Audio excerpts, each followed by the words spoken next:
OBS. So sweet, cool. What's going on, everybody? It's your boy Texas, back with the MUTMen podcast, episode number 140. What's going on, Gutfoxx? Oh, not a whole lot. Tex. Wait, I can't even speak right off the bat. Hey, let me.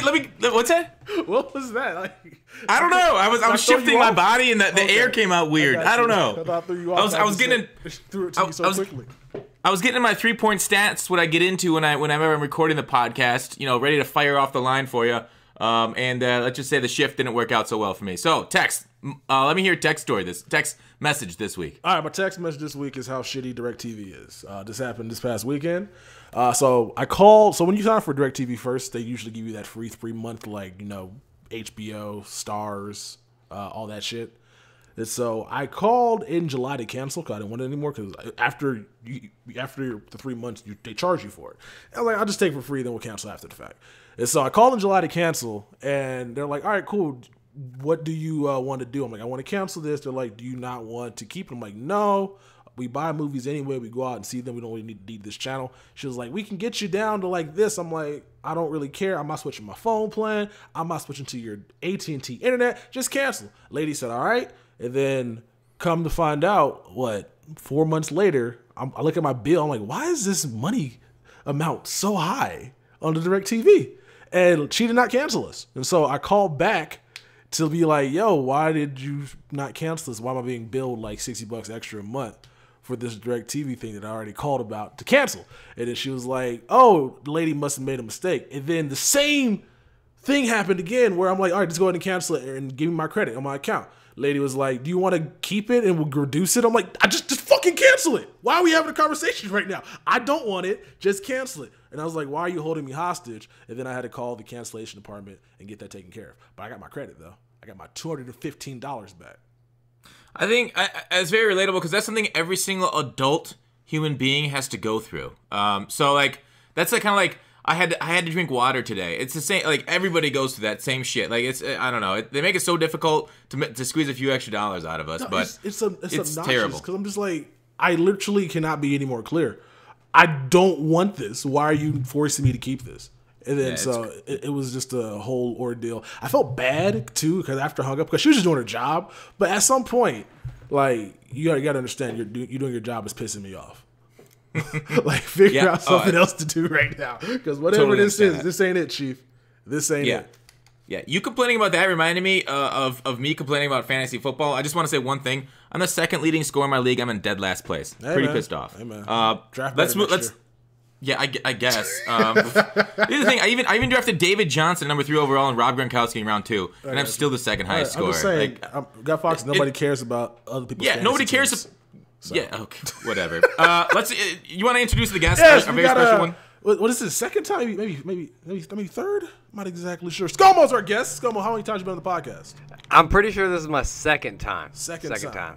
I don't know how it's only 2 since I feel like I've known you guys for like 10 years. But like, hey, what's up? It's because some episodes are full of a bunch of nuggets. We don't bring you back right away.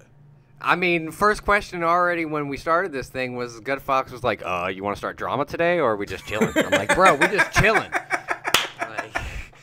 We have a call-out corner. We offer every guest the opportunity to call out somebody. Mm-hmm. The only people that have taken us up on the offer is Bengal and Eric Rayweather.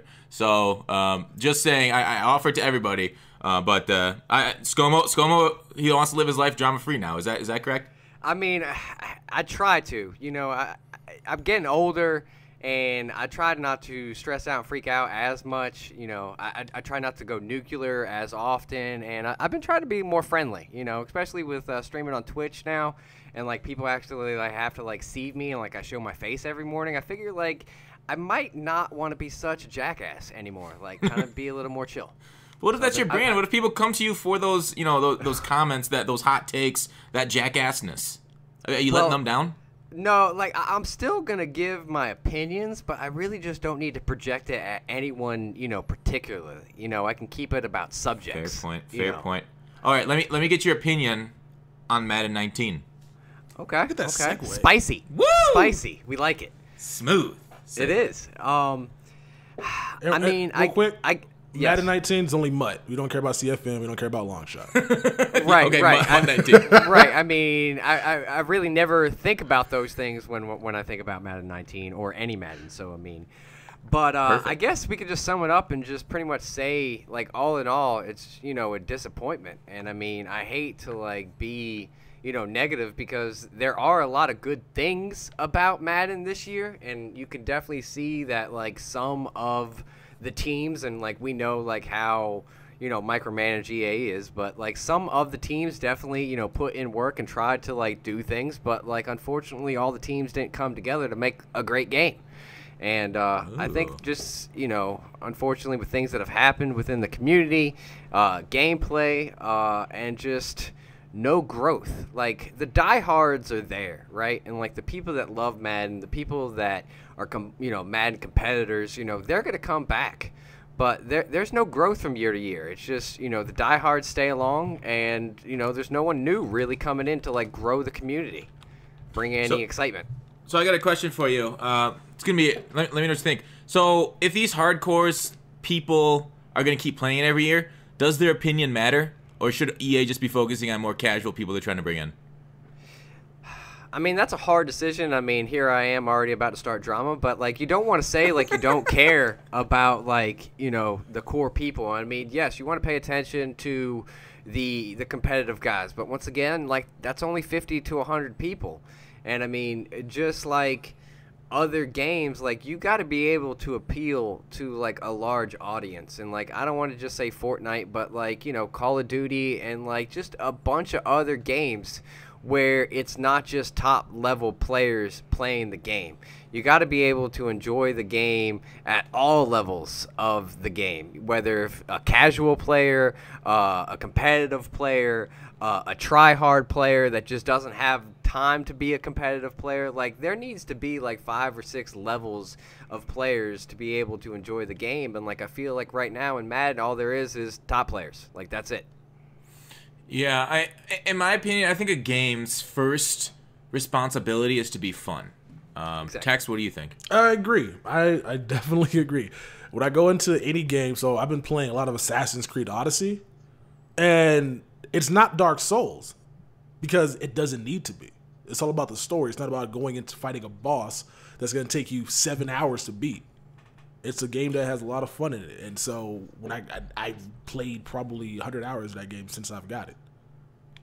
Do you I mean, think that's like Red Dead? I mean, I played a few hundred hours of that too, and like, that's just fun for the story. And like, the online's not even out yet. Like, that's just playing the campaign, and I put in so many hours. And I mean, like, making the games fun, making the games like unique. And I mean, I think that's like the biggest thing, that like, you know, games that are succeeding right now have so many different possibilities and outcomes. And like Madden, it's just the same thing over and over every year. Like, yeah, the money play changes. You know, you go from Bunch to Pat Sale, you don't go from or Bunch. whatever it is. Bunch stays in the game. What are you talking about? There's exactly. never So I mean, Madden without Bunch.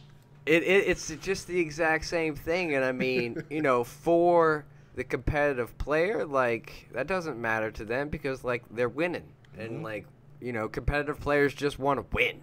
Like, I'm just competing. I want to be the best. And I mean, that's how they're having fun. But, you know, if you aren't that 100 people that are winning every game and having fun because you can beat everyone playing, everyone else is not having fun. Yeah. So there's two things I want to say here.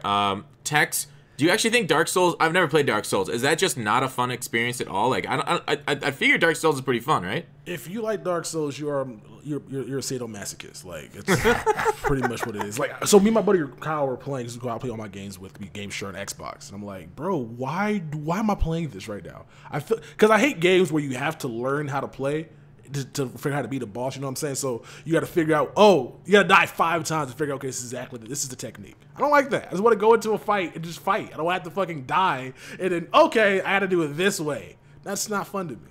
Tex, you're from the Madden community. Just look on YouTube for that stuff. I mean, I could do that, but like, I don't want to give that guy the satisfaction. I mean, having to go watch his video how to beat this. So And you I feel mean, that's you the feel- other thing that, like, and I mean, unfortunately, I feel like has hurt stuff. And I mean, like, my boys make guides, and like, I help sell guides. So I mean, I can't be complaining about it. But like, unfortunately, with streams and YouTube and not that many casual people, the majority of time when you get matched up, people have a scheme, have an ebook, have a YouTube video, or have something where they already know like how to like manipulate it. So it's basically you're not even playing the game. You're basically just playing who knows the intricacies better. Yeah. You know, who knows how to glitch the computer better. Who knows, how to beat a matchup better. And I mean, to some people that's fun. To the majority of people it gets very old quickly.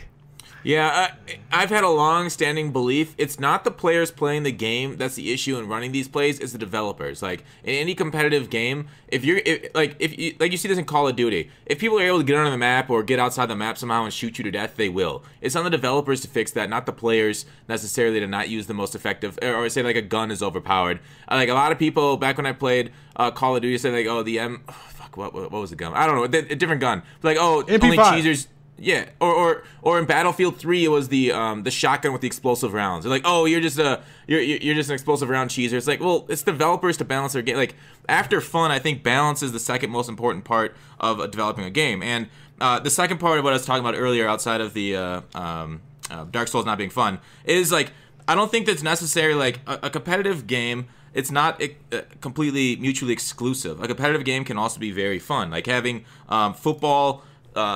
I would say concepts work in Madden, but being able to be like competitive and like being able to be like counterpoint. Like so if they call this play, I will be able to counter it with this route combination. But like uncoverable crossing routes this year are terrible. 3-5 odd blitz. Like the meta and the balance of the game is in the developers' hands, and I think we can't really complain about people watching YouTube for guides and to get better at a game, because that's human nature. We want to learn, we want to be the best. It's on the developers to make sure their game is in a healthy place. And even Clint even came on the podcast and said something similar. It is on the developers to make the game balanced and play like football and well. I mean, if there was just like more than one way to like beat something, or more than like one option that's gonna be like I feel like that's just like unfortunately just like, oh, he's doing this, the only way to beat it, you gotta do that.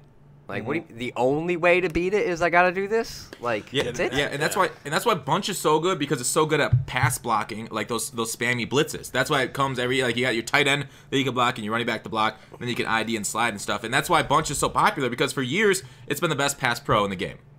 Right? Right. Tex? Yeah, I was gonna say, because that's like if you know what the guy's in and you want to be able to beat that, but you can't like audible the receiver to a certain like route to be able to knock that, like to get him out of that coverage. It's just kind of like you can't do what you want to like you could in real life. If Aaron Rodgers sees a defense in cover 0, he's gonna find a play to beat that. In Madden, you can try, but you may not have the protection to hold up to do it, or you may not have the route that's eligible to be called in that situation. Mm-hmm. Right.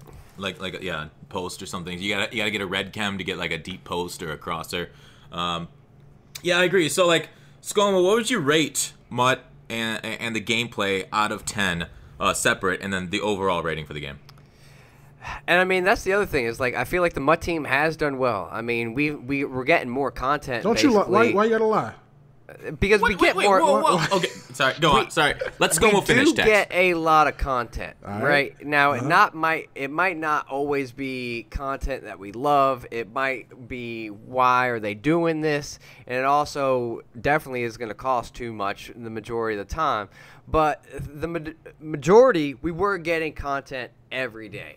Now, I liked the Monday flashbacks, heavyweights, and vets, but then they didn't stagger it correctly and keep it, economical enough for it to still be exciting. So now Mondays, it's a loss. This Monday I streamed, I pulled the brand new flashback and the brand new heavyweight out of 6 packs. That's impressive. I pulled all 6 good players, and I pulled 2 brand new of the items. Still lost coins. Still lost coins. Even if I did the 1 pack and sold it, if you just went on the market, not powering up, your elites and like doing it, the way, that like pros know how to like really make badges. If you just went on the market, bought the elites, made the elite badges, ripped the pack, pulled the best one, you're breaking even or maybe even losing coins. Like that part of it. Like, yes, you're giving us content every day, but you're not giving us content that we want to use or content that we can afford or content that's going to be able to fit someone's team. It doesn't have to fit everyone's team, but it's got to fit someone's team. And then it goes to Tuesday, Team of the Week. Great. We have another program. That's great. But once again, it's not laid out how people want. It's too expensive. And the sets are bad. The packs are bad. And the players are bad. And I made a joke this past week that Team of the Week just needs to change their program title to players that we don't have plans for. Because that's basically what it is. Because if they're like, oh, you know what, Aaron Donald just had 3 sacks, they're going to be like, you know what, we have an Aaron Donald Most Feared card coming out in 3 weeks. We can't give him one. What do you mean? He just had 3 sacks. Like, he should get the best card. And I think that they are planning content out too far. And then because they're like, oh, well, Thanksgiving, we're, going to have an Aaron Rodgers card, because he's part of, the master set. So we can't give him a Team of the Week card. That's just, that's not enjoyable. Like, that's not fun. Like, the best players should get the best cards. Like, if he gets a Team of the Week card and then 3 weeks later, then he gets a Thanksgiving card, then he gets a Thanksgiving card. My also question is, why can't you just go into the Thanksgiving set and say, hey, we just gave Aaron Rodgers one, let's just switch it out for someone else? Like, you can do that too, but I guess that's too much work. So you're fine with, like, what happened to Goff this week? He just got a Halloween card, now he's getting a Team of the Week card? I'm never going to complain about cards, a person getting too many cards. I'm just going to complain about, like, why, the best player didn't get the card. And, I'm all for, like, you see games, NBA, FIFA, you see games. Like, if there's 9 J.J. Watts, there's 9 J.J. Watts. You know what? That's going to mean that J.J. Watt's not going to be $600K. That's cool. Like, I think everything's just too expensive. Everything is just too expensive. Do you think with the power up system, if you have to get 9 J.J. Watts to make him from his lowest to his highest, do you think that's too many and too expensive for just the power up? I mean, the power up program, even though that they made it, sellable and you can break it down and everything like that, the power up program is still just for the extreme. The power up program is still for the top 1%ers. The power up program is for the people that play weekend league and solo battles and get top 100 and literally can print coins. And if you win every week, and talking, to the people that I'm in Skype calls with, like Snap and CC and like those guys, like, they do not rip packs. They do not spend money on the game. And they have millions upon millions of coins every week because they're top players. And they play the game nonstop. So they can power up players. The only people that are going to be powering up people are going to be those people that can make 3 million coins in a week. And I mean, that's basically what they make, is anywhere between 1 to like 3 million coins in like a week or two. And because they can just win out seasons, they can win out weekend league, they win solo battles and all that stuff, and then it just combines together week after week after week. Those people, power ups. And if they were able to power up their JJ Watt today, and then 3 weeks later another 300K into the best card that they already had on their lineman to get them one stat better, they're gonna do it. Like, is that a good thing? Is that a good thing that you think they're only available to the top end, like 1% of the 1% players? If there's enough cards to be like, well, the top 1%, has the super rare card that you only see a little bit.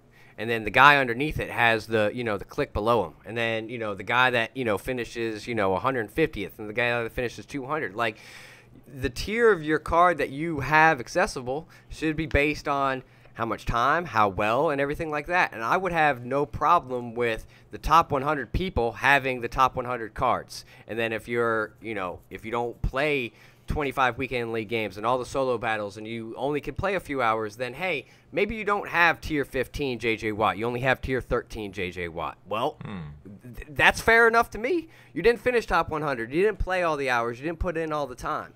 And like, but the other thing is there's still something for the person that can only play 5 hours a day. And the more cards, the more options, and the more scale you have more options for the person that only wins gold, that can only get ultimate, that does finish top 100. And they're like, hey, now I have something more to work for. So I don't know. I could be wrong, but I was just gonna say the funny thing about that is like tier 13 JJ Watt will play just like tier 2 JJ Watt. So who cares? Exactly. But no, like I agree with that. Though. Just like the more options, like players shouldn't be getting held back because like Khalil Mack should have got a card way before he got his 92. But they purpose like this dude had like forced a fumble in like 4 straight games, a sack fumble, and just like nah, we'll wait till Halloween. Like what's the point of that? Though? Like so people everything's like weight, like.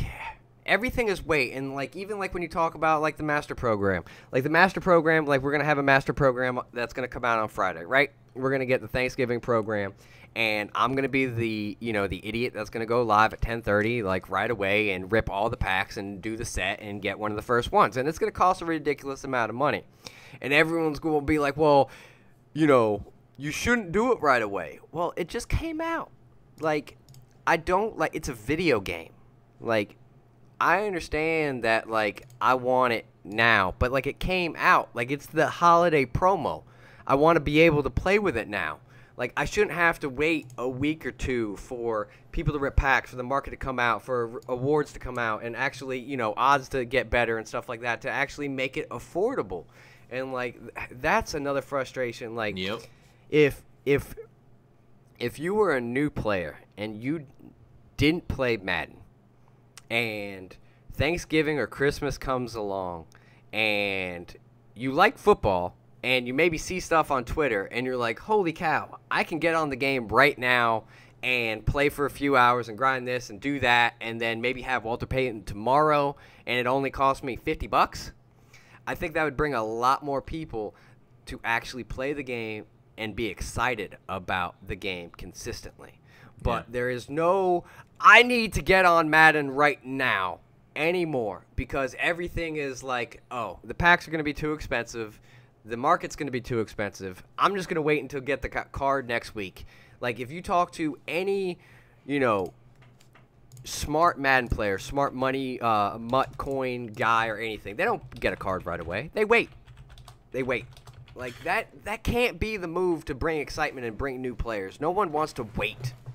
Yeah, I completely 100% agree with you. I think these cards are way too expensive day one. I 100% out of the park, right there with you. I think Madden's issue is that I think their economist has too much power and say over the game. Whereas like, it's got to be a value, like the amount of time, the amount of money they put in equals this amount of coins. I think they got to get rid of that person, or at least give power to somebody that like wants to have fun in the game. The Jake Steins or I'm sure other people in the studio are more about the fun of Madden. I agree with that, but I kind of want to circle back again to the power-ups text. We didn't really go.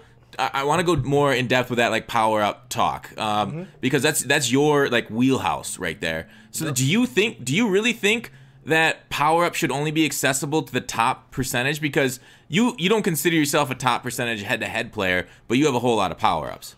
Well, I guess certain ones, and I can get the coin. I can play. I don't play head-to-head just from all my coins, but I feel like if you're gonna be powering up like certain cards, so like that Amos that's out right now, that card is probably gonna be accessible to a lot more people than it probably should be, just based off of the fact that Team of the Week's ass and a lot of those cards can keep going down in price. But I don't really have it. I think with this year's Madden, they're giving us a lot of what you call like the passes and stuff, so they're making them a little bit more accessible. But I don't really have like. If you can build a team without having to play head-to-head and get a really good team and be competitive as well, I think you'd be fine on that. So I don't have any. Right, you shouldn't have to play head-to-head to have a good team, but you should be able to play. You should have to play head-to-head to have a great team, and you should have to be a top 100 to have the best team. Like to have. So you don't think there should be like a pay-to-win portion of this game, Scomo? A pay-to-win portion of the game to the like point so if somebody can't dedicate that amount of hours to play head-to-head every week, they shouldn't be able to get the best cards. The portion of this game is just so blown far out of proportion. It's ridiculous. Like there should be maybe a little bit of pay-to-win, but like it shouldn't be a pay-to-win. It should be a pay to make up time. And it's Yeah. now it's a pay to win instead of, oh, let me spend $50 on the weekend to make up because I couldn't spend 10 hours playing during the week because I got a job. Yeah. And like if it was like that and you only had to spend $50 a week and not $100 every 3 days, like I think that would bring in a lot more people to be able to want to play the game, to be able to have a budget to be able to play the game. Like you shouldn't have to spend money every week to be able to have the best cards if you're playing every week. Now, if I don't play last week and I want to come in this week and, hey, I missed last week, let me drop 50. That gets me some good packs, good coins, and now I can keep, make up for not playing. Like, that would be better. But right now it literally is like if you want the best cards right away, you got to buy them, you got to pay it, it's money and it's coins and it's everything too much, and then you go in head to head to be the best team. And like that is a direct pay to win to have the best players right now, and it's all just too expensive. And you're talking about the economists having that power. The direct thing that they're doing right now is with the team of the week set. If you look at the team of the week set and compare it to the legend set, the legend set is there and the legend program is there to drive in more people. The legend program is like their crown jewel program. And if you look at the legend program, you can take any version 1 to version, I think it is 3, legend, put 5 of them into a set, and you can get any version 4 to a full legend to a limited edition out of that set. In Team of the Week, you have to get the specific card, not any version of 1, 2, 3, or like a wild card that the legend is. You have to have the specific item for Team of the Week. Then it doesn't even give you a random one after. It then tiers up to the lower elites. And then it tiers up to the higher elites, where then it doesn't even give you the ability to pull a full boss out of any of the packs. That is completely the economic and EA keeping that program a pure just coin drain, money drain, and for people that are like, okay, I'm a diehard fan of this team. My player came out. I got to have him right now. I'm going to spend $150, $200 to get him today. It's the only thing that program's doing. It's the only thing that program's doing. There's zero fun, zero excitement, and everything. That's all based on them controlling that program. The economists keeping it like that, and whatever they think they can make off that program, I guess. The crazy part, you said $50 a week should be able to keep you like up to speed with like the CCs and the snaps of the world, as you say. What's crazy is that's still $2,600 a year. It is on a video game, and that's so I mean like that's still a crazy amount of money. So like just $50, and you're talking like every 3 days to keep up with those same rewards for people that have jobs that can't play it that much. I mean, just take it from there. So it's, I don't know. As much as like we want to say let's keep it down to like $50 a week to keep the absolute top end God squad. What do you say, $20,000 a year if you're not one of those top end players? Right. Yeah. So yeah, Tex, what do you think? What should be the balance for dollars to play MUT to keep up with all the rest of the God squads? I don't even know, because like a top. What's the highest overall, like 94 right now, 95? I don't know. I've guessed 94s and 95. It's 94s, but then you can boost them to 95s. Okay. Yeah. So I think the balance is just providing more ways to get these players without buying them, and EA has done a better job this year than they have in years past. So I'm looking at like the 90-91 overall power pass. Yeah. You can go ahead and get yourself a prime time performer with that. Or with this year, with the training as well, you can go ahead and get these players for half of what they're going for. So if you got instead of spending 800,000 coins or $1 million on Aaron Donald, you can spend, what, 400K? About that. Yeah, so they're doing a better job with the training and letting you power these players up. And I think so it's all so going back. Is training for the cheaper players or for the higher end players then? Like training's for we're going both, back to that combo, right? Yeah, both. It's for both, and that's what it should be, right? Yeah, because I mean, it allows people that are better at math to basically figure out what's the best way to do this. If you want to buy the player and keep that player, you're dumb. Like, what's the point of that? Why keep Aaron Donald and power him up for 1.8 million? We can just sell him and then just spend that 400K and just get the same card. Yep. Mm-hmm. So I guess it's for both. People who are pulling packs have a card they can sell for a lot of coins, and then the ones that can get that card still can, just based off the fact that if they buy the cards at the right time, the quick sell. Yeah. Or you could just buy cards and quick sell them. Like, as instead of buying coins, just buy cards and quick. That's always an option as well. Very true. So, yeah, we know, and I think most people understand the pay to catch up aspect of it, or spend a lot of time or spend a lot of money on. Like, so like, it's one or the other, right? Like, is in any world, like, would you rather have MUT be a complete, like, grind only, no money only for cosmetics type of game mode, Scomo? I wouldn't say that, but like it's a hard balance. But like let's just say like a holiday promo, right? Let's just call it like a holiday promo. If a holiday promo comes out on Friday and I'm like, I want this master right now, and I rip a bundle and that gets me really close, and then I play a few games or something like that, a solo string, boom, I can have the master, right? You know, a few hours within a stream. That'd be awesome. But then the other option needs to be there for you not to buy a bundle, for you to be able to play the solos, play head-to-head, grind the game for, like, you know, the weekend, the week, not 3 weeks, not play freaking 10 hours a day for 30 days. It's not a job. They're not paying you to play the game. Like, it should be fun. It shouldn't feel like, oh my God, I got to play 10 hours today. Like, if I go to the bathroom like 4 times, then I'm going to have to play another day. Like, you shouldn't have to be like that. Like, you shouldn't have to be like, I got to, right. Like, I shouldn't have to stay up until 3 a.m. every night, you know, for the next 6 nights to be able to have the card before the next weekend league. Yeah, I have to get a shit jar from your mother too. Ma! Right. Ma, like, bathroom! Right. So, like, if it was able to, you know, speed up the process with my $50, but still be accessible within a reasonable time to be able to have that and bring enjoyment to it, like, that needs to become the balance. And, like, I'm not saying I know what the answer is. I'm just saying what they're doing is definitely not it. And they need to, like, figure out the way that they bring enjoyment to the team, the game, and where it actually is a fun grind. MLB, that grind was ridiculous. No one wants to play computer games for freaking 6 months to get an immortal. You know, like, no one wants to do that. We had Mills on last week, and yeah, it was we talked a lot about that, and yeah, it's fucking MLB did it completely wrong last year.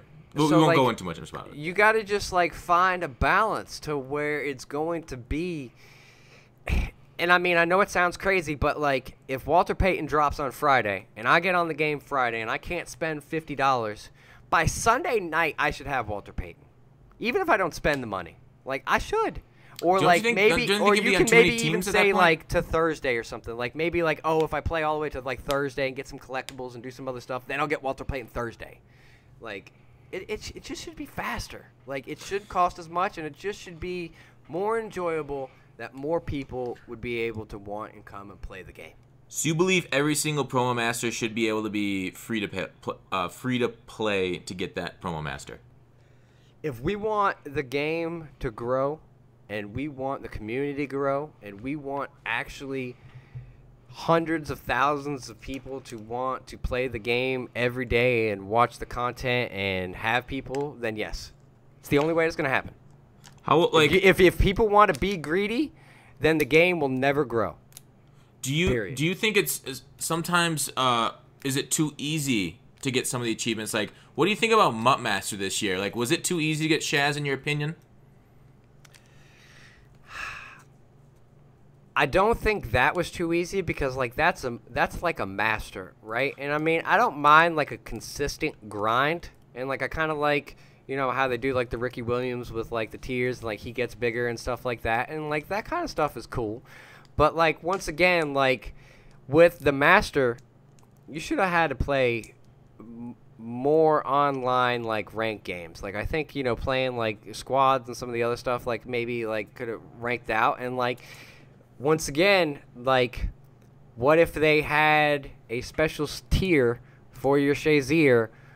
You know, if you finish number 1 in Weekend League, you make your Shazier cooler. You know, you get an extra token to put in your Shazier to make them that. You know, you finish top 100 in Weekend League for the month, You get a monthly token for your Shazier to make him better. Like, your Shazier should be that stuff. And, I mean, your Shazier should get to a solo level. It then should get to a head-to-head level. And then it should get to a weekend league level. Like, showing how you play the game. Not that any level should be bad, but if you only play solos, your Shazier should be dope, but not as good as someone that finishes #1 in weekend league. Yeah, so I think that's the big issue in the balancing act that EA has to go through is basically, like, everybody that you play in weekend league right now, almost everybody, I'd say 95% of the people you play, will have Shazier and Ricky Williams max level, along with their captain, right? That's gonna be that's most people's top 3 right there. So, like, at a certain extent, if you only make, like, 8 hours of, like, if you log on Friday, do the solos, Saturday, Sunday, play some head-to-head, everybody's going to have Walter Payton on their squad. And then it's not going to feel that special to be on your squad. It's kind of like Immortals in MLB. Like, these are great cards, but all of a sudden, every single team you play online, because there's no, like, balance, because there's, like, one card that was pretty easy to get, so everybody's going to use that card, that position all year. Like, everybody's got their, their Pujols, and so on and so forth. Right. It doesn't make the game, like, that well balanced with the cards, because then you're just facing the same thing over and over. It then becomes becomes a lot like gameplay, where you're facing the same plays run by the same players, so it's basically you're doing the same thing over and over, and that's the tough thing to balance. Where I prefer more like balance. Like, make these cards, Pro Masters are great and everything, and I appreciate them, but I prefer like more of it, at least like cards at certain levels, so that way, like, I could choose Walter Payton, he's great, but I would also like to run with like Barry Sanders at a similar but like different way of style than Payton. So, like, because they'll all be able to spin at the max tier threshold, they're all the same. But that's another discussion. But so, like, I see it, I can see it from the other point of view, that you really want to make teams look different and feel different, so Walter Payton's got to be expensive, or else everybody's just going to have him, because he's going to be the best running back when he comes out, by far. Right, and that also goes to the point of gameplay, though, also, because if it wasn't just a spin move this year, if spin move and juke move and stiff arm and trucking were all equally successful based on the running back, then playstyle and things would also help you choose a team, choose your team. But no, the only thing that matters right now is spin move. So no one cares about stiff arm or juke. When's the last time you've seen a competitive player stiff arm someone or juke someone? Like, everyone spins. And once again, that just makes the same thing. Boring, boring, boring. And, like, there just needs to be more balance. The answer needs to not be 1 + 1 = 2. The answer needs to be 1 + 1, and you can make other options, for the final answer.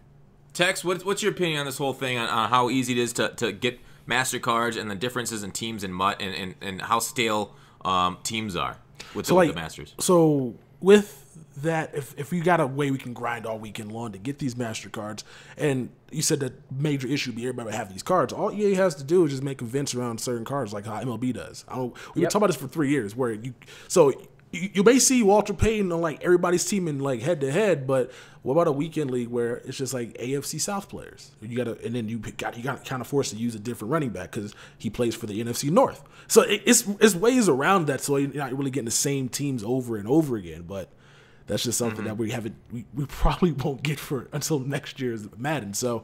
And when it comes to when it comes to the grind, like, so if we were gonna grind for a MasterCard this year, that shit would take literally probably 100 hours, right? And solo grinding, because EA is not about to give us 50K for 11.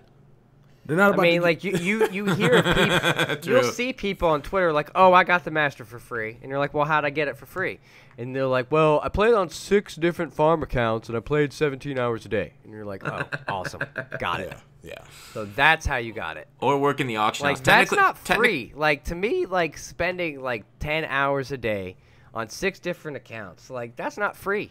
No, that's opportunity People need cost. to realize that's not free. Yeah, although we are YouTubers, so we should know free doesn't really actually mean free, and that's just how you get views. Right. So, I mean, a lot of people also get it through the auction house. Do you consider working the auction house free to play, and ways of getting the guys? If there was more ways to work the auction house, with packs being better and sets being better and things like that. Like, I mean, if the game was set up and, there was more ways to like make the auction. Like if Team of the Week and Legend stuff was like a little bit better, and people can go in, buy the 83s and 84s and flip them for a little bit better, because then can buy the other cards and things like that. But like once again, the person controlling the market, that economist, doesn't want people flipping cards. It seems like they don't want people making any money off of sets. Like, other games actually ban players. Didn't 2K don't they ban people for working the auction house too much? If you flip things like too much, yeah, like they're like algorithm basically just thinks you're trying to manipulate the market basically. Crazy, right? At least Madden doesn't do that. Right. That's why. Yeah. So Texas, to continue with that, did you have any thoughts on Masters or anything? Did we cut you off at all? No, Masters is fine. Okay. I would like to see something on the lines like instead of just getting like the one, like, so I want more Ultimate Kickoff than Journey, because the Kickoff at least got you a 90 for like 7 hours, whereas the Journey was 11 hours for 91. For 91, that was Nat. Whereas the those all have been bad. I mean, they gave us solos, but like I feel like solo battles killed all the rewards for everything else, because they're like, oh, we can't give them good rewards for Journey because they have solo battles. Like, where's like when your thumbnail, like I think this past one for Journey, it was funny. Like you had all the packs that we normally get, but it was just like, no, we don't have that. No, we don't have that. No, we don't have that. No, we don't have that. Here's your gold pack. Like what? Yeah, I was just are you kidding me? Yeah. Yeah, it was like they just don't seem to understand what people want. Like they know people want packs, and they know people don't mind spending that time playing, but when you're doing all that for what basically amounts to nothing. Because somebody said, well, I pulled this card, so it was worth it. No, it's not. Your luck shouldn't be it shouldn't be based off luck whether it was worth it or not.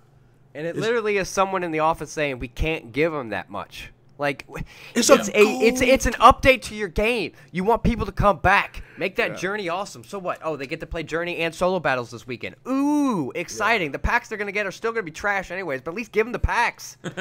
Yes, and a lot of the packs they end up giving us, they never produce anything out of them anyway. Like so, like they can just easily just tweak the odds in those packs. We can't check them. Nope. No elite. So it's ways to go about doing it to make people feel like they're being rewarded. So if you haven't played the Journey, I don't think it's worth it. It's like 273 solos in total for what amounts to basically nothing. Right.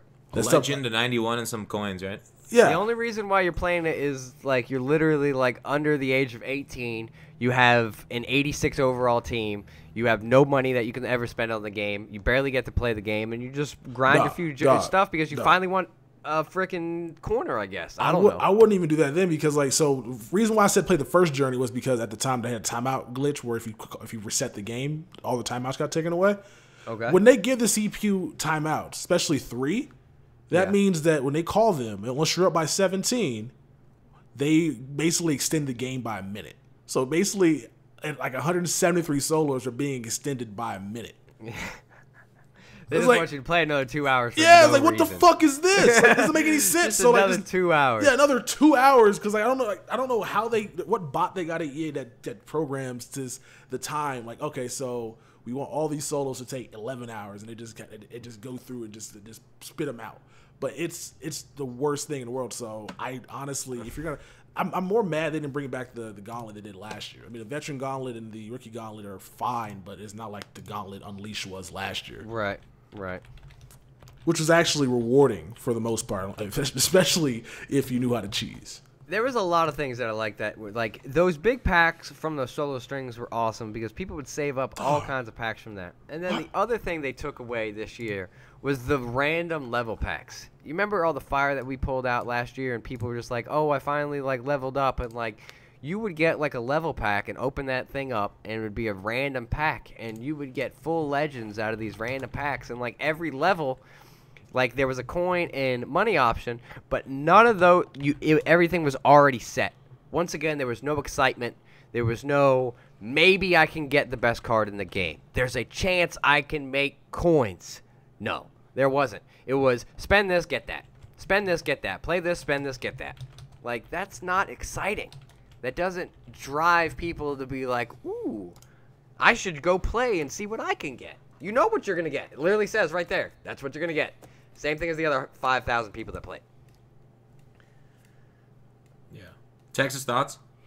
I'm more mad that they didn't bring back the 84 auctionable 86 Nat Pack. What happened to that? I got my feelings about the Gauntlet Unleashed, man. Like, where those cards? They can be used right now, especially because a lot of us don't want to make elite tokens. So those would be kind of helpful right now. Yeah, that's actually a good point about the Nat with elite tokens. I don't know. I'm fine with you got to market, use it. I don't like any Nats in the game at all. Scomo, do you think? Oh no, Tex, go ahead. Do you think I get your point about it. Because you don't like Nats at all. You like having your team, building your team, not having their team built for you. Yep. But Nats this year are pretty valuable too because they can quick sell for training, so it's a little different this year.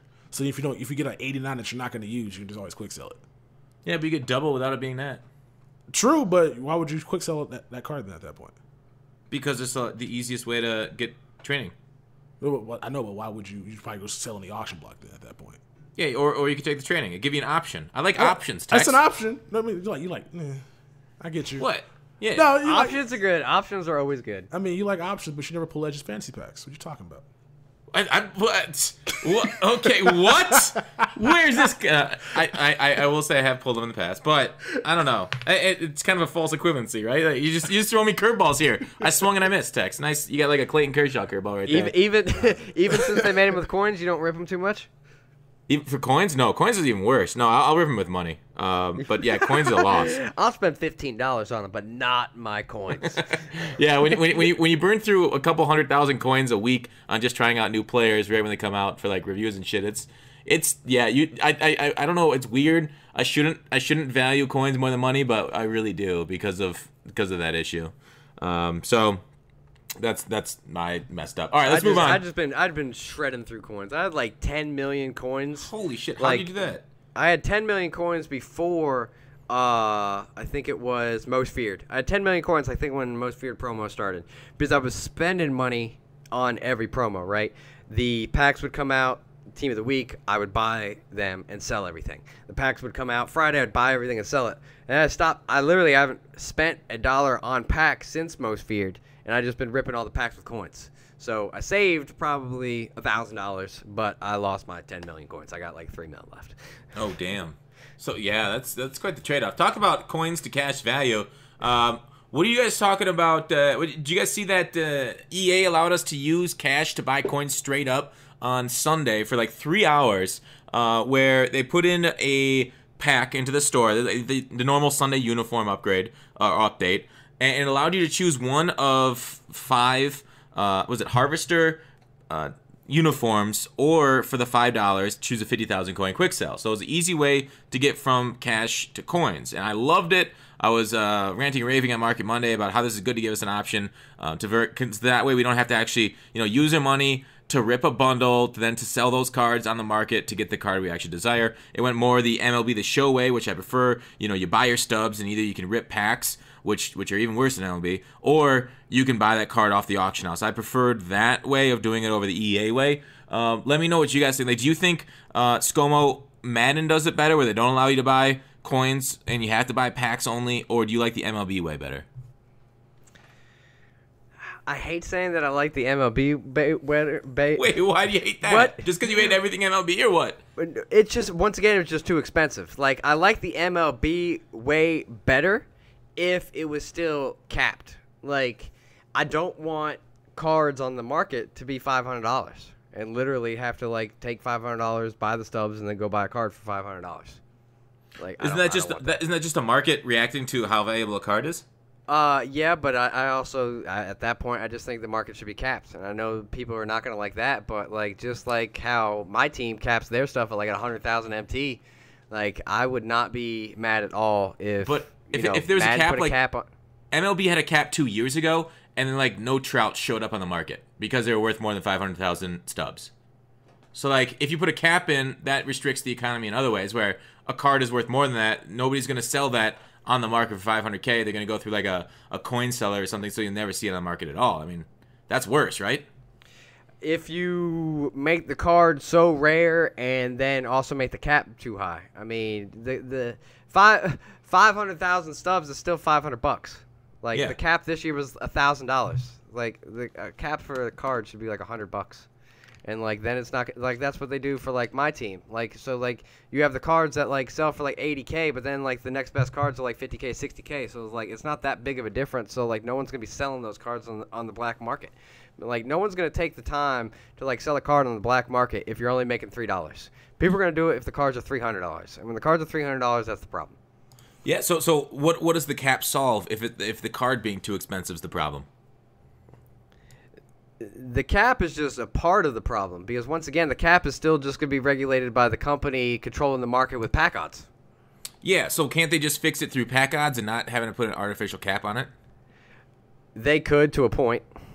Yeah. So I would prefer. I think it's gonna be a give and take between the both of them. You know. Yeah, I hate the 500,000 coin quick sell because it's a price floor, and I would hate a price ceiling on cards too. I say you have a market, let the market decide, let capitalism do its duty. Tex, what do you think? I don't like see. I want a cap, but I don't because certain things. It just depends on what it is. So like, I do like. I really certain don't care cards if it go has for a lot. Yeah. I don't care if it's either way. I don't care if it's a cap or Yeah. not, as long as things are cheaper. Like I don't care whatever the the way we get to the final result. Like the only thing I care about is the final result. So like whatever it is, like I'm happy with it, and that it's cheaper. I got you. So like, I don't like FIFA's way. I don't really like 2K's way. But I don't want also like how they did in EA Battlefront 2, where you got to spend like $500 to get fucking Darth Vader. Right. Like that's going into like that's not the way it should be. So, because I do like the free market that we have because I can be able to sell like certain cards for a lot. Like the fact you can sell a 60 overall silver for like 50K is awesome. And then there's a cap, you probably won't be able to sell a power for that much anymore. So No. So yeah, I don't. At really, the point we realize though. The more we're worried about our coins and our greed, it's just making ourselves more expensive for ourselves. It's everybody else though. So like, if Tyreek Hill, like if a random person pulls Tyreek Hill out of a random pack, like let's say they're just playing those solo challenges, that person could finally and I used to having coins. That's a 50K card. So it's just helping everybody that doesn't like, so instead of, if you pull a valuable card, you should be able to sell it for a lot. So it's just like the little stuff like that. Because not everybody's going to pull a top tier card. You're more likely to pull that item than you are to pull a limited time, obviously.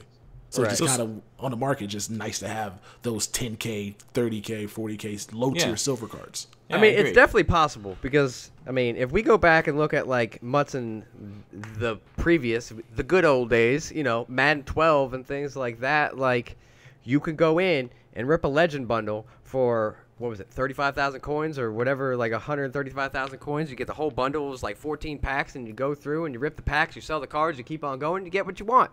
And, like, it didn't cost you a ridiculous amount of money. And, like, the problem just now is the bottom line is things cost too much and take too much time.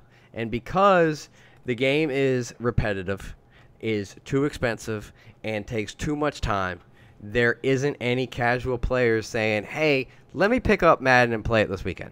Because playing it for the few hours this weekend is not going to get anything done. And the people that I do see that randomly play Madden are playing against their buddy that lives down the street that they actually know personally, and they're playing regs. The few people that do that. I think now I agree and I disagree to an extent. I think Madden's got many markets, and I don't think MUT itself needs to be that casual. I think MUT itself is kind of turning into an MMO, like a World of Warcraft, and I think making it like hard to get like the max team and to make people keep grinding is something where they want to keep doing. I think we shouldn't make it cater to the filthy casuals. I think they should make the regs. The draft needs to go back to free to play. That should be more of the casual mode, so you can play. Like, you can draft a team, you can play your games, and then you can earn MUT coins through that. So like you don't have that barrier to entry to head-to-head matchups where you need to have a high overall MUT team in order to go. And the reward should be better on that too. Like if you played draft after draft after draft after draft after draft to be able to build your team, and you're like, I've no money spent. What'd you do? Well, I'm elite 5-star draft, and I win. I play every day, like that would be another way to like build your team. And like, if squads was better and people were actually excited to play squads because there was cool rewards and cool things to play. It's weird. Sorry, Scomo. Let me turn to squads. I know a guy who's really into squads. Barbosa. I talked to him. He says he thinks squads, because of the amount of John Maddens he's been able to make off squads, he thinks it's got some of the best rewards in the game. I saw him tweet about that. I didn't question him on it because I don't know a lot about squads. But that's an interesting take that, like, you know, some people think squads are bad. There are good rewards with squads once you get up to the higher levels and playing consistently. There was great rewards last year. But once again, unfortunately, the rewards are just repetitive. And, I mean, no one wants to play 150 games to finally get one reward, and it's the same reward as last time, and sell it. Like, yes, you're making coins, and that's great. But it's not exciting to have to play that many games to get one reward. You know exactly what the reward is. You get it, you post it, you get the coins. Like, yes, you're making coins. Good. But it also needs to be fun and exciting at the same time. And that's not really fun playing that many games. So you think, like, zero excitement. More pack rewards? Yeah, like just whatever it is. More rewards for your team. More ways to, like, show your squad off. Like, you know, build up your squad. Show, just like you win weekend league, there needs to be things to, like, stand out, things to, like, grind for. Like, I got the squads master, I got the solo battle master, I got the head-to-head master, I got the weekend league master. You got those badges, you got this rep, you got these special jerseys, you got these special boosts that you only can get from these things. Like, I don't know what the answer is, but there needs to just be more. I feel like you said it. Like, the rewards for all those things, there needs to be something customizable put in your squad, whether like, you know, on the top 3 screen, maybe like banners in the background of all the shit that you've achieved, just to show off and flex on your haters. Just everything, like those little things. And I mean, that's not just going to instantly, but if you do all these little things, you make the game cheaper, you make the cards more accessible, you make, you know, people be able to have fun playing the game, you make it not as repetitive, you make unique things about the game, unique ways to stand out and show that this is what I do, this is what type of player I am, this is how much I've won here, things like that. More people are going to want to play, more people are going to want to grind and stay around. How about, like, that old, like, was it like Madden 5, 6, 7, where you had a trophy room? What do you think about like a Dr. Disrespect trophy room where you got all your Super Bowl trophies, your head-to-head, your weekend league top finishes trophies, and just has a bunch of little medals, just like the box. Hell yeah. Old school Madden. They had that trophy room and they had that ring. You remember the, like, ring that, like, grew? Yeah. Dude, like, that was dope. But, like, those were just little things. I agree. Yeah. The little things matter. Sorry to cut you off. And, like, the level is dope. The level cap is cool and stuff. But, like, they just need to, like, make that, you know, more exciting also. What the hell is it? Double XP, then quadruple XP. Now everybody's got the level cap. Does that mean anything now that everybody has it? No, it doesn't. Like, it doesn't at all. Mm-hmm. It doesn't mean anything. Like, it just meant to, like, hey, I got to spend $20 on a legend pack. Woo! $10 on a team of the week. Yeah, exactly. All right, let's move on to the title update we got today when we were recording, aka yesterday when Tex hopefully puts this live. So they didn't really tell us what it is. They said it's for future MUT content, and I put out a tweet saying there's no way we just downloaded 1 gig worth of stuff for some MUT cards, right? And we've been able to get solos without a patch before, so I guesstimated that it would be like, say, a new game mode. Now I want you guys to speculate. What? You really got him there. A 1 gig game mode, bro? I download bigger games on my iPhone. Well, MUT Pong. Fair enough. The loading screen. More loading screen. God damn it! You guys are ruining my enthusiasm about this goddamn game. Let me wait. Candy Crush. I think it definitely has something to do with the promo. Like, we have the Turkey Bowl coming up, right? And I mean, they have implemented. Can you explain the Turkey Bowl and where you found that? Okay, so the Turkey Bowl was an ad from, I think, probably GameStop or something like that. That was the holiday GameStop ad showing Walter Payton, and then showing that there was going to be a new way to play, and it's going to be the Harvest Turkey Bowl. Starts 11/16. And that, with the set and how they do that, and maybe something with the Turkey Bowl, they had to patch something or add something, or So, you know. So what do you think you're saying is we're playing a stupid solo challenge looking like turkeys. That'd be hot. That's stupid. That is stupid. We already know. Contact. We already No, know we the don't. devs there love their turkeys. God, this So is like, so dumb. Is that an inside joke? Dumb. it's kind of an. It's It's super not. I don't inside. even know if it's super. It's inside. It's anymore. inside of Twitter, so that's super inside. Oh, that right. everybody has Yeah, on because Twitter. he made a whole bunch of money, a bunch of coins. 30 million coins. 50 million, 30 million coins, and for Yeah, turkeys. flipping turkeys. I know Mutt. Yeah, you also know the inside info. Good job. Yeah, that's true. That dev, deleted his Twitter account after that with bad blood. Yeah. So, Tex, if you laugh in the face of my new events or 7-on-7 or 2v2 squads, which Jake said on the pod 9 months ago when he was here, he said he wants to. He sent a new. He sent he gave a card to a dude who suggested it when he asked him about it. Bro, and so Jake was all about that. If And then they Jake responded to my tweet today saying I was Dog. close. It's not hard to just go into on settings and change it from 3v3 to 2v2. I don't think it takes a full 9 months to change it.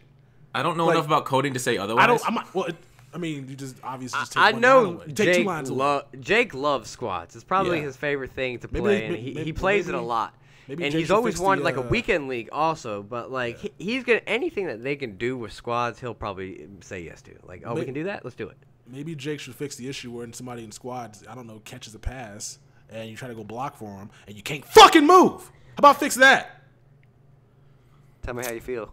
Shit's Yeah, so- I don't know. I didn't know that was a The thing. squads is broken. If you throw the ball and you're a receiver, you can't move for like a second and a half. You just freeze. It's the most fucking stupidest thing in the world. But so I don't think it's that hard to do that at all. I don't think it's hard to add a squad's player friend feature as well, which we haven't gotten yet. And so I'm looking at this. We got a title update last year for Blitz. So I'm pretty sure this is gonna be the same thing as Blitz. Oh shit, did we? Yeah, remember they had that title update so they get countdown sets and shit. Oh, It's the same shit. The packs, the time. Yeah, it's the packs, same they shit. code over Y'all that. really thought it was a new game mode? What? It's a turkey they bowl. already man. got the blitz coding in. All right, fine, I didn't whatever. think it was a new game mode. I just thought we were gonna win. No, the blitz coding's not in. What are you talking about? Name one program that had that in the game that with expiring clocks ticking. You can't because it hasn't existed. Well, they've got clocks on packs now. Yeah, clocks. They didn't used Clocks to, right? always been on packs, but they haven't had clocks on sets. This is all for blitz. They added the numbers to the sets last year. Remember that was the big thing with Blitz too, like how many times you can do it. And we got that this year. Yeah, the repetitive sets. Yeah. Yeah. So I don't know, Tex. This is for blitz. This is nothing new. If there's not a new game mode, and if we get some cosmetic shit, make it pretty cool. Like make the tail feathers fall off when you're running with a turkey. If that's what we get. I'm over here playing Assassin's Creed, and they got fucking Hades gear, and you're on fire, and you're on fire the entire time, and my game doesn't lag. Like that's Bro. so dope.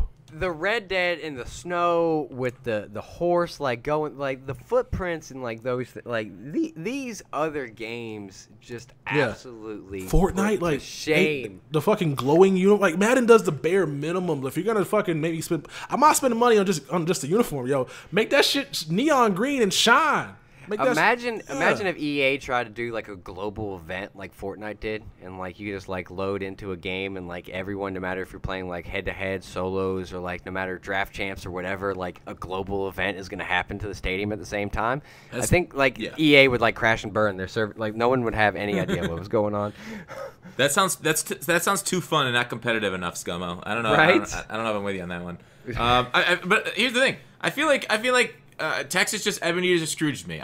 You just bah humbug my excitement I about the didn't do game. anything. You ruined it, Tex. Dog, I'm looking at apps right now. There's a lot of apps on my phone that are over a gig. So I'm just like, you're tripping right now, man. You're tripping. But a lot of that's like, all right, what do you think? So the gig you think is just like assets for countdowns? I And think it's just like assets art and probably stuff? Walter Payton's headband. Walter Yeah. Payton was already in his. As you saw, his assets are already in the game. True. I'm Yes. thinking now. I'm definitely with Tex. I'm definitely thinking it's something to do with packs and probably just like changing the reward structure or like something for head-to-head for the Turkey Bowl. That's it. All right. Well, Head-to-head We'll season is see. going to be about the same thing, but it'll have like some Turkey Bowl theme to it. yeah. Talking about the Thanksgiving promo. I think I want to. Here, Scomo. Do you like Scomo or Scom better? Close friends pretty much call me Scomo. So I mean, you guys could. I mean, most people call me Scomo that I know for a long time. Okay. All right. So, Scome, I'm glad I'm glad I can call you that, and I feel blessed now. There you go. What was your ideal Thanksgiving promo? What would it involve? Would it be like Madden 15 cornucopia packs? What else would you have in your ideal promo? If you guys remember last year, I did that funny cornucopia video that was like the flashback of everything, and I mean, there was even people that like. Even if you lost coins on those old school cornucopia packs, like you still had fun. Like, even like kids that like didn't like make content, they were just like people were like, I'm firing up my stream to open up my cornucopia pack, and like 300 people would tune in to like some little kid just like streaming his cornucopia pack because it was fun. And I mean, like, I don't care if it's more ways to play the game. I don't care if it's loaded packs or fun sets. I don't care what it is. But the most exciting thing to me would be buzz. If there was buzz on Twitter, buzz on Reddit, buzz on Facebook, Muthead, whatever you want to say, the buzz is going to be, where people are just like, oh, this is cool, look at this, look at mine, look at this, look at mine, mine's different, mine's this, mine's that, mine's this. That's all I want to see. That's all I want to see from the promo. And I don't want to just see everyone getting Walter Payton. Like, that's cool. What I want to see is a cornucopia pack that gives us amazing options. They took away numbered limited edition cards because they just grant cards, they do whatever we want, and they can do that stuff. How about give us a cornucopia pack with a primetime performer slot in it? How about shit, that'd be hot. Just give us shit that's fucking awesome. Oh, they can't do that though, can they? But why can't they? Like, I don't care what the excuse is. Limited time for rules, bro. Corporate, social. No, just. But I agree with you. They made it limited time, so it's still gonna be limited time. It was limited time for that time. Now it's gonna be limited time for this time. Like, or whatever it is. Like, if they can't, like, just do something that's going to bring excitement. Make the solos have awesome packs out of it. Make the head-to-head get even better packs that are still going to give us a chance at something cool but also different. Like, if I get something cool and you want something cool, that doesn't mean that you have to get X card. There should be 1, 2, 3, 4, 5. All 5 are cool, but maybe 6, 7, and 8 aren't as cool, and then like 9, 10 are kind of crap. Like, I would rather it be that rather than being 1, 2, 3, 4, 5 are crap, 6, 7 are okay, and 9, 10 are cool. Like, it needs to be the other way around. So let me. Can I put this into numbers to help me better understand it? Like, so say this pack costs 500,000 coins to construct. Say 500,000 coins, and 3 of the cards maybe go for $1 million. 3 go for 500K, and like 5 go for 100K. You'd be okay with that pack? If there is excitement and people are getting actually good pulls, and you're seeing, 60, 70% of people, maybe breaking even, making coins, and then like 40% lose coins, like, and it's still excitement, it's a good rush. Or even if it was 60% losing and 40% winning, and like the house has to win a little bit, like, that's cool. House can win 60, we win 40. I still think it'd be fun as hell and just bring people to like want to do it. Like, just want to do it. I think to a certain extent, like, I love the idea of an expensive set where like most people get some like crazy card out of it. I don't love a ton of loot. I mean, it's Thanksgiving. EA should be thankful for us playing their game. And so I think like give us something crazy like that. 500. Maybe only do 4 cards. Give us something crazy. 1 card goes for $1 million. Another card goes for 800. Another card goes for 500, 550, whatever. And then maybe 1 card goes for like 400. So like one person slightly loses, and then you got a whole bunch of big winners. Like, the pack should definitely have the ability to pull, how about, a Walter Payton out of it? Maybe like you just have like a Thanksgiving option where you can pull the gold, the elite, the hero, and then Walter Payton out of the cornucopia. Like, holy shit, I pulled Payton out of the cornucopia pack. Like, hell yeah. That, like, those things would just be exciting. Like, it should have a Team of the Week slot where not 90% pull a gold card, where 10% pull a boss, where 20% pull a hero, where 30% pull a high elite, where 40% pull a low elite, and or like whatever it is, like they need to be better. Not just giving 80 overall, 80 overall, 80 overall, 80 overall, 80 overall, 87, 88. Like, that's not fun. Like, that's not fun. That's Madden, right? Not fun, but that's when you kept saying those 80 overalls, I'm like, wow, this is really close to my experience. Like, I'm getting flashbacks to all my other pack pulls. Right. Yeah, so I agree. Texas, what are your thoughts on this in the cornucopia pack? I would like to. That was a fun time. That was a simpler time. Just the amount of stuff that you could pull out of those packs. I just feel like if we got that this year, like it would just be full of a bunch of bad items, like 87 Akeem Hicks. Yeah. Or no, 85 Chris Long. I feel like the only fun set we have right now is the Legend Upgrade set, where you put the 5 Legends in, and you get a chance at a full Legend, a new 91, or even the Limited you could pull out of that thing. Yeah. Like, that's the only set. Like, we need to have more sets like that. Like, what if there was a set for these promos, right, where you played every few hours, whether it be solos or head-to-head, and you got 5 turkeys. Not 50, not 125, not 270, 5 turkeys. You put them in there, and you get a gold elite. You do get one of the elite, heroes, and a very small chance to even pull Walter Payton out of, like, holy shit, all I did is play 4 solos? And I got Walter Payton? Like, okay, that's a very small chance. But, like, I want that to be a possibility. Like, that would be dope.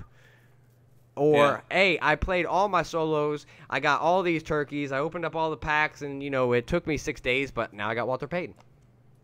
Mm-hmm. And, like, those things would just drive more people to want to play the game. And the reason why they don't do it is they want to control the market. The reason why they don't do it is they want more money. And everything is like, we can't do that because people have already spent too much. Like, the thing is, like, yeah, Scomo, I agree to an extent. Like, but I think outside of like, I don't think people are driven away from Madden this year because of Mutt, right? Like, Mutt's been fine and earning the team. Like, overall, there are some things they could definitely improve on. But the biggest complaints, like, are gameplay. And so, like, all these things we're offering to Mutt. But I think that's the wrong way to look at it. It's not driving away people. We're not attracting anyone new. So, okay. So you don't think gameplay is driving people away? I think that needs to not be the issue. Because, once again, the only people in my eye really is playing the game are the diehards. And even if you drive them away for a little bit, they come back because they're the only people playing the game. And, yes, we might drive some people away, and that, once again, is just making the community smaller. Because if we drive away 5 people that don't like it, there isn't 5 new people coming back. There isn't 5 new people coming into the game that just got driven out of the game. And as much as they're worried about driving out of the people, there's nothing to bring in new people, period.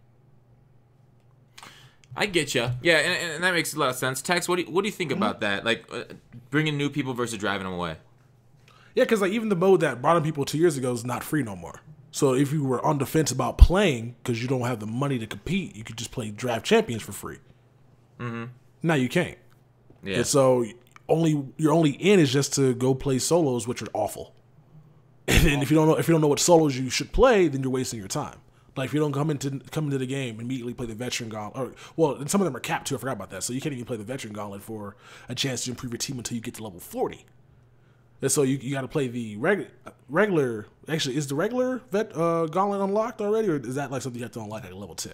Everything's a rule. Everything's like, oh, we can't do this. Everything's a rule. Like, everything, like, you can't do that, can't do this, can't do that. Mutt has become school. Like, Mutt has more rules than a fucking private school. Like, that is, like, it's a video game that we play to have fun. It's Ultimate Team. I should be able to build the best team that's Ultimate and live in a a fantasy. Like, I should be able to live out a fantasy with video games and have fun and not have to be like, well, this is a rule. I can't do that because EA lawyers. Like, bro, a 16-year-old or 15-year-old, a 10-year-old kid shouldn't have to be worried about, like, oh, like, they can't do this because the EA lawyers? Like, bro, it's a game, man. Like, everything needs to stop being so regulated, so controlled, and because all the regulations and all the controls and all the rules have made it not fun. Yeah, the problem is EA has been sued multiple times over a game, like with NCAA, with Bo Jackson likeness. So as much as we want it to be fun, like unfortunately the lawyers control that place, and we try to fight against it. I hate it. I can see why. Like because I'm mostly with you though, Scomo. I'm mostly with you. They try to toe the line too closely. They try to toe the line too closely, and I wish, bro, I would have had the greatest community. I had a chance. And I don't know if you guys know about this. I maybe have told Tex about this story, but I just lost Andrew. What's the Wilson? Andrew Wilson. So I went to the last EA play, right? And we were in the W. I was with Kevin and CC, and we finished. We come back to the hotel, and there's Andrew Wilson chilling in the lobby, right? And he just got done doing his his big speech, because it was actually the day with like the EA press conference and that kind of stuff. And he was actually on stage where they talked about, Battlefield and loot crates, and like he was talking about like the loot crates. And I had this like whole question that I wanted to go up with my vlog and everything. And I approached him with my camera. And I asked him not with the camera in his face. I was like, "You mind answering one question?" And, I told him who I was and what I was, what I was doing. And I wanted to ask him, with all the buzz about the loot crates and everything negative about the loot crates, and government's now looking at loot crates and having to put percentages on, the pack odds and that kind of stuff, and how they took a different look at the big game like Battlefield and said we need to make it fun. What is now their perspective on FIFA and Madden about their loot crates and making the game more fun? And he did it very nicely. And he looked me right in the eye. He stopped paying attention to everything else he was doing. And I understood why he got his job, because he made me feel like I was the most important person in the world. But he also told me no, that he wasn't going to answer my question, and was extremely nice about it. And I was like, now I know why he got his job. But like, those are the questions, but like once again, those are the reasons they're this like, we'll make this right because that's what everyone's looking at. But we can just keep Madden FIFA as our, our cash cow. That's an amazing story. Like, did he give you like the key to his room? Did you go up and meet him later? Like, no, I didn't. Like CC. It sounds like you guys gonna hook up or something. The whole time, like Kevin's like in like the corner, like he's like sweating bullets. Like CC's like laughing, and like I don't think like Kralo was there yet. Like I love Kralo to death, and this is probably a bad. He would have tackled you. He would have taken you out. Kralo had his heart attack like 3 days later. If like he saw me then, he would have had it then. Oh wow, that's terrible. Well, yeah, that's interesting though. Like, yeah, Wilson wouldn't comment on Madden and FIFA, but yeah, you're right. I mean, those things are. I mean, as you see with their financial statements, leading the whole charge. But yes, they lead the whole charge, and to me, and if you're a corporate guy, right, and those guys aren't video gamers, those guys are EA corporate execs. MBAs who just look at stock prices. Exactly. That is not a video game company anymore. As much as you want to say, like, oh, EA Sports, it's been around forever. Like, I'm 35 years old, 36 years old. Like, I've been playing EA Sports games my whole life. That is no longer a video game company. That is a Fortune 500 publicly traded company that's only about their dollar. The suits took over, huh? The suits have completely taken over. So them saying, oh, we need to have fun, we need to bring in new people, they don't care. They made more money than they did last year. Their board members are happy. Their stock numbers look great. And before you go on, are getting bigger. I will say that the stock number has been it's been in the fucking toilet. It was like at 140. It's down to like 90 right now. And it will last like 4 months. So they've really taken a huge dive on that. Well, hopefully they see some effect and don't try to fix it with trying to make things more expensive and actually figure out that Yeah. more people playing the game. I said it, I think, last time I was on your podcast, and I've been saying it for, hold on one second. That's okay. Like I said last time, more Walmart mentality, right? Be worried about volume rather than profit. And there's too many people worried about profit and not much volume. The Walmarts are one of the richest families on the entire world, and their goal is to make 1 to 3% on everything they make. Not 50 to 60%, 80%, 95%. No, their goal is to make 1 to 3% and have every customer. And I think if they had that much more of a mentality, then we would all be in a better place. Yeah, so I understand your overall point. Like Walmart, generally thought of as like lower quality, but I the people that maybe there's something snarky in the comments. He's trying to make the point like try and not make as much off like the whales, but like bring in more people so that way it's like a larger group. I don't know. More Don't be Target, because Target's so I worked at Target the warehouse for a while, and so a lot of stuff Target sells like $2 more than Walmart. Yeah, it's just because they want to have a better store for the highfalutin. Yeah, but like you're not getting all the sales because you're charging $2 more for the same bin that's at Walmart. Do you guys remember about last year, about this time, when people started playing Fortnite and they're like, well, this game's going to die. They're not going to make any money. The only thing you can buy is a $9 skin. How much money can they make? Well, yeah. I think they made a good amount of money.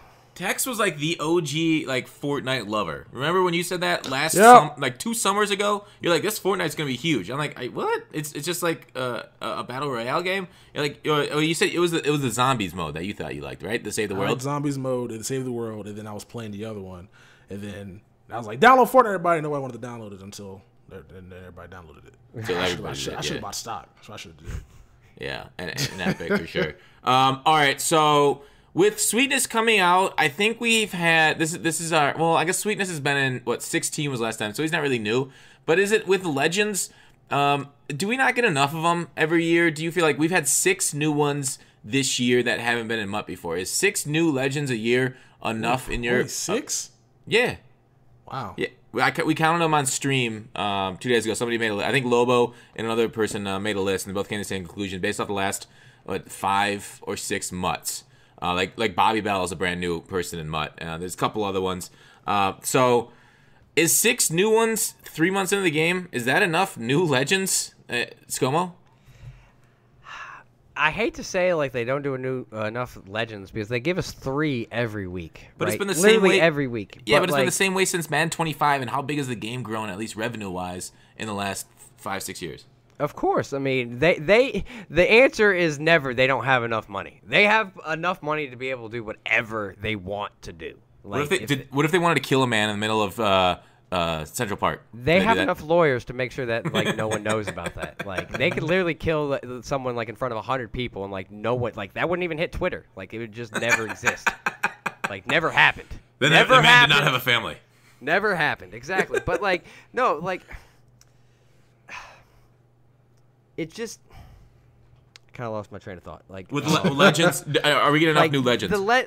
You still want, because people are going to want the Randy Mosses. The people are going to want the Barry Sanders. The people are going to want the good cards. And it's, I think, to the point where we need new Legends. And I don't think the problem is maybe that the number is we've only gotten 6 new Legends. I think it's just we maybe didn't get any new exciting Legends. And if we got 2 or 3 high-end, big-name new Legends or something like that, that were new already to this point, and then maybe, Christmas we get another one, and then some other lays down. If once a month, how many months has the game been out? I guess 4 months, 3. 5 months already, 3 months. So yeah, I mean, once a month there was a new one, or twice a month there was a new one that we didn't have before, but then you still brought back the ones that people wanted. I think the biggest problem is when they bring a new one, it's just who is this guy? It shouldn't be who is this guy. I shouldn't have to go to Google and be oh, it's a new Legend. Let me Google him. That's not a new Legend to me.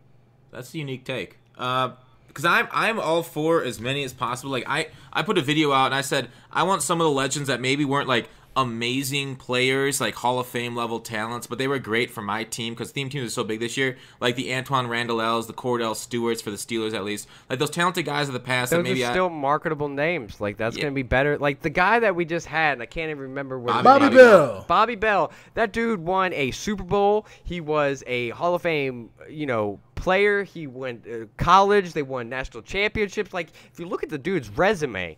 Like, you're like, dude, this guy's awesome. But, like, no one's ever heard of him.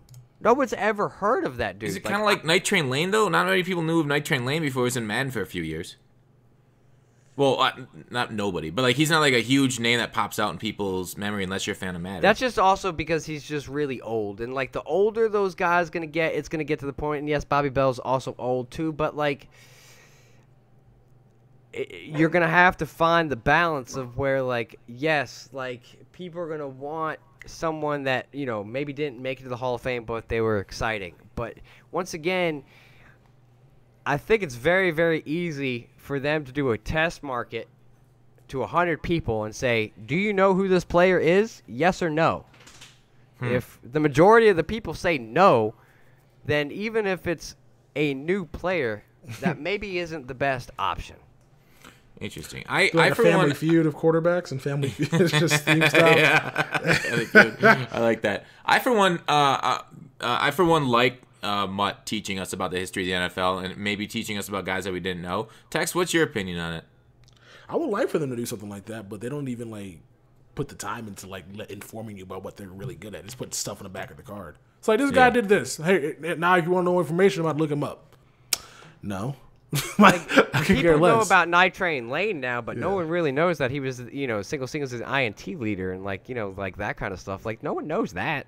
Yeah.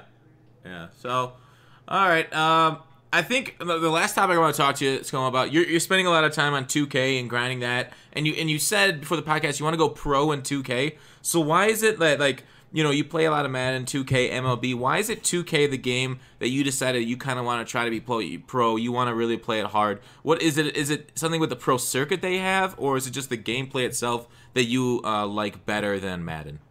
It's just been a little bit of everything. Like I've been playing 2K. Like I don't play my team at all. Like I've been playing 2K. For probably about 3-4 years. I played with Cookie Boy and his friends on a Pro-Am team for the last few years, just kind of having fun with it.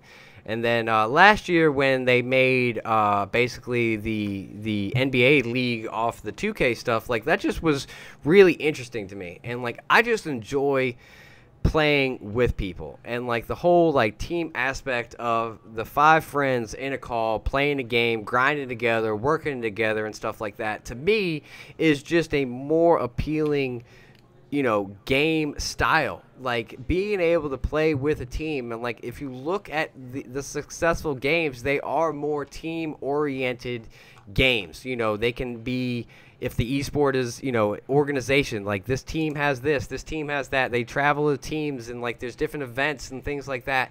Like those esports that have the teams where you can work together, like it's just more fun to me. And it's hearing you say it, it just sounds weird saying like I'm trying to go pro, but it's just this game I'm just having so much fun.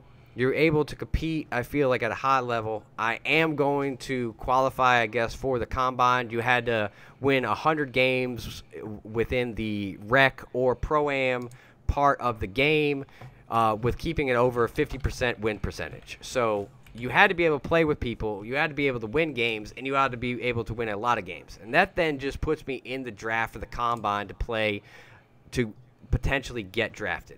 And I just think the whole aspect of the way that there is the NBA part of the league, then there's other also like just regular teams that play.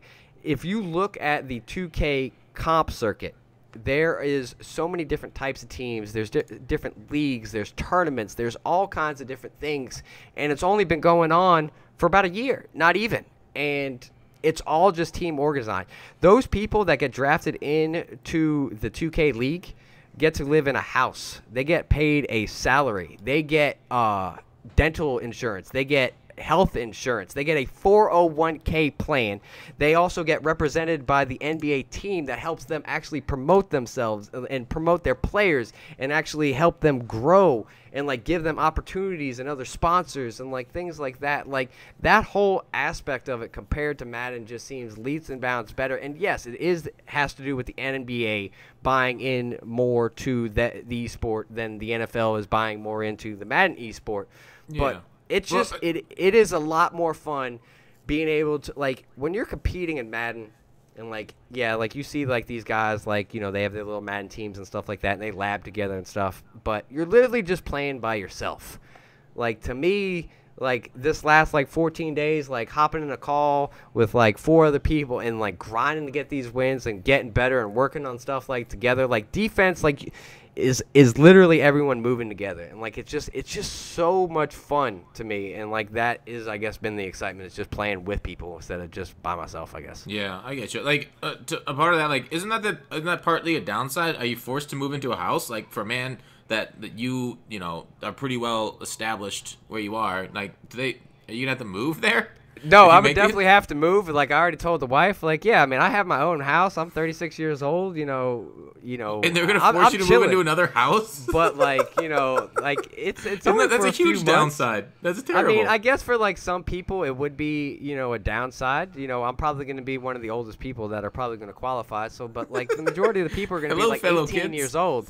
You know, like, but, like, it still would just be a fun experience to me. Like, I never had brothers or sisters and stuff like that. You know, I lived in a college fraternity house because I played baseball and stuff like that. So, like, I had that kind of stuff. And, I mean, would I want to do it for a long period of time, 2-3 years? No. If I knew going into it I was going to get paid, travel around, and have a bunch of cool experiences and live with some people for, like, 3 to 6 months, like, I'd be down. Like, it'd just be fun. Like, that's why I want to do it. Like, it would just be fun. Like, right now, my goal is not to make – I mean, obviously, I would love to be able to make the esport team, but my goal right now is basically to get good enough to, like, maybe make one of the comp teams and actually play in tournaments and, like, that kind of stuff. And then, you know, next year, the year later, if I actually keep on getting better, then maybe get to it. But, like, if I could just play on a fun team that is legit, like, competing in some of these tournaments, like, there's a big league going on right now. It's like 120 teams playing. It's all sponsored, and there's big prize money. Like, they go all in. Are they getting good view numbers there on Twitch and stuff? Sometimes. It just really depends on, like, who's streaming and what's going on. Like, you see some of the top Pro-Am teams streaming on a nightly basis, getting 200 to, like, 500 people in their stream. They're not getting thousands, you know. They're not Cash Nasty or Troy Dans or, like, those guys. Like, those guys are still going to be the tops. But, yeah, you know, I feel like they're getting like, good enough for the numbers. big tournaments, like, what about for the big? The big tournaments are getting a few thousand and stuff like that. They're anything crazy. And I mean, so is this a sustainable business model? Putting that much money into all these players, like housing them, giving them, you know, dental and 401ks, and basically, you know, it needs to grow. It needs to grow. But I respect them going all in and jumping in all in, because that's the only way. The way that our country is, and the way that the people are, and the way that things are now, everyone wants it to be big and wow. Yeah. And you can't just be like, hey, we'll get big and wow in like 3 years. Look at NBA Live. You can't just work on anything. It has to be good now. It has to be good now or it's not going to work, period. And, like, they went all in. They got the NBA. They're like, well, what do we need to do? We need to pay these guys. We need to do this. We need to do that. We need to have sponsors. We need to do this. We need to do that. And, like, they're going all in. And if it fails, it's not going to be because they didn't get enough support or they didn't do it, you know, with enough money. They got the money. Now it just needs to be, do people actually like it enough? Yeah. And I feel like with Madden, there's just NFL's holding them back. There's not enough money putting it in. They're not helping these pros. They're not giving them any incentives to stream. They're not doing anything. Like, yes, some of these pros on 2K only are getting 200 people, but they're also getting paid to stream. There's way more incentives. Like, so why would a company pay somebody to stream when Cash Nasty does it for free and he brings in like thousands, like 10,000 people to watch him play their game? Well, Cash Nasty's not going to stream for another company for free. Cash Nasty's going to need a large like for the NBA, like that's what I mean. Like, Like, why are they wasting money paying people to stream when people do it for free? Well, they don't. I mean, 2K literally did pay Cash and 2K and Troy Dan and all those guys to stream. Like, they are contracted to not play NBA Live. They are not allowed to play NBA Live for 2 years. How much did they pay him? What? I am not disclosing numbers, but yes, they flew 2K, the last event that they did, they flew all those people out to Hollywood Hills mansion, scanned them all in the game, and to be invited to that party, they had to sign the contract saying they would not work with EA Sports. They will not play NBA Live. They will not go to the NBA Live parties.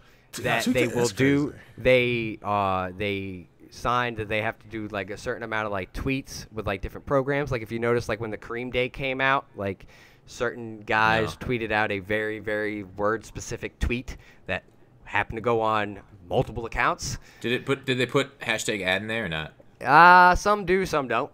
Oh, well, that's not good. So like it just, it just really depends. But like, they went all out to get these people to play the game. And like, yes, Cash isn't like, these guys don't say like, oh, you're paid to have to stream 2 hours a day. No, they were definitely paid to take care of, to play their game and not play other games. 100%. Yeah, so they just EA'd EA. Oh yeah. They 2K saw the NBA Live party. They saw LSK and Cash Nasty and some of these guys going and doing these things. And even if it was just one video, they did not want any of those guys doing that anymore. Period. Period. Wow. Okay. And they're like, how much did you get paid for that last one? Cool. We'll quadruple it. We'll give you a better time. We won't do a party in downtown LA in an abandoned building. We'll do it in a multi-million-dollar house. We'll give you access to NBA players to play video games with, to record videos. We'll scan you into the game. We'll verify you in the game. We'll give you a fat check, and we'll take care of you all year. How's that sound? And we'll let you sleep with a Kardashian. I mean, that was basically the only thing they didn't leave out. Like, if you look at all of the big, like, 2Hype guys and the big 2K guys, they all left that party scanned in with videos playing 2K early access against other NBA players, a fat check, publicity, and everything. Like, wow, that's how you take care of it. That's how you take care of your people. Yeah, that's how you take care of them. Yeah, that's why I don't think the NBA league is going to suffer, because the NBA is trying to get into gambling, and they want 1% of all games that are bet on the NBA, and that's like $1 billion. So they're fine money-wise. They're not going to need it, and they want this thing to last.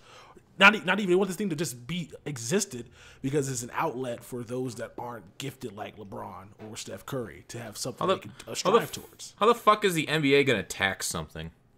Well, they don't want you gambling on their game. If it's legal, they can say, no, we don't want you gambling on our game if it's like legal. Fuck, they can.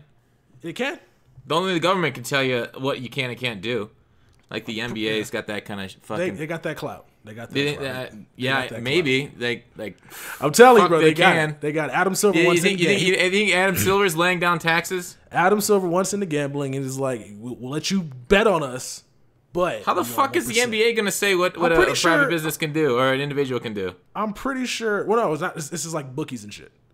How the fuck are they gonna tell bookies what to do? It's like like Vegas and stuff. Like you and me, all that dumb shit. It's just everywhere, universal. Like how are they gonna tell? Anyway, how they gonna tell Vegas? I don't know the rule. I just know he's trying to get into gambling. You can't levy a tax as a private. He's trying to get into gambling. Fucking company. And if everything goes well, he'd be making an extra $1 billion in revenue, which is gonna be split between the owners and the players.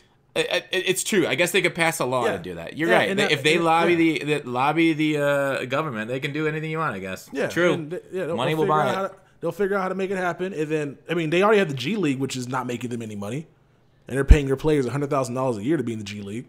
So like they have a lot of stuff that's just outlet, huh? The NBA does a really good job at seeing the future, much better than any other sport. Like they've gone global, like in a no way that only soccer. They just stay up to date. They stay forward thinking. They let the players have a choice to a point. Like. They're like, oh, you guys want to do that? Let's think about it. Let's talk about it. And that's why the NBA rather than the NFL just say, no, fuck you, you ain't doing that shit. Exactly. That's why the NBA is number one amongst like youth and the young people like NBA much more than the NFL. Absolutely. But yeah, so it's interesting. It all kind of adds up for why you want to go pro there instead of Madden, and you're grinding that game. But that's it for the agenda today. Texas, you got anything else? I do want to say I'm tired of seeing the EA ratings adjuster at these football games.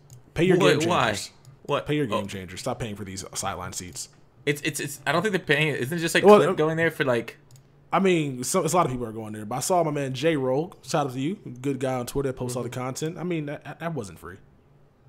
Oh, they said J Rogue. I mean, they are definitely spending a lot of money flying people around to go stand on the sidelines for football games. And just pay. I mean, that tweet went around. He got brought up on like I think Lebitard and like some other stuff too. Like I don't know. Like people are, like the big thing was like, oh, this is a job. People are looking for jobs and like this is someone's job. Like this is what they get paid to do. Like we obviously know that he does more, than just fly around and stand on the sidelines with a clipboard.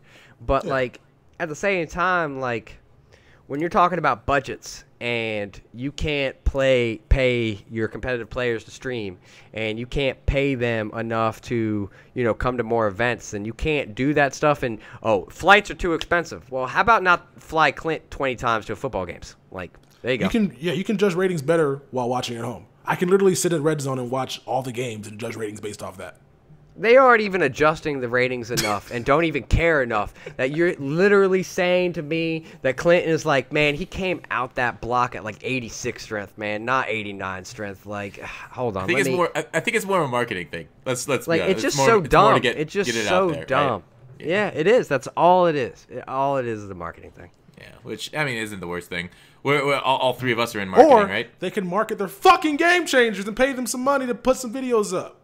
Ask not what the game can do for the game changers. Ask what the game changers can do for the game. Don't be giving. We had Mills on the podcast last week. I told him you guys aren't paid and you're still overpaid. I'm just fucking around. But that's all I got. Anything else, Tex? That's all I have today. Hope you guys enjoyed the podcast. Thank you to Scomo for coming out and talking his shit. Thank you to Gutfoxx. It was awesome. Awesome as always. Yeah, I didn't actually talk any shit, so like that was also good too. Like, but generally, like, chance. Yeah. Any closing salvos? You want to take a shot at anybody? Nah. We're good.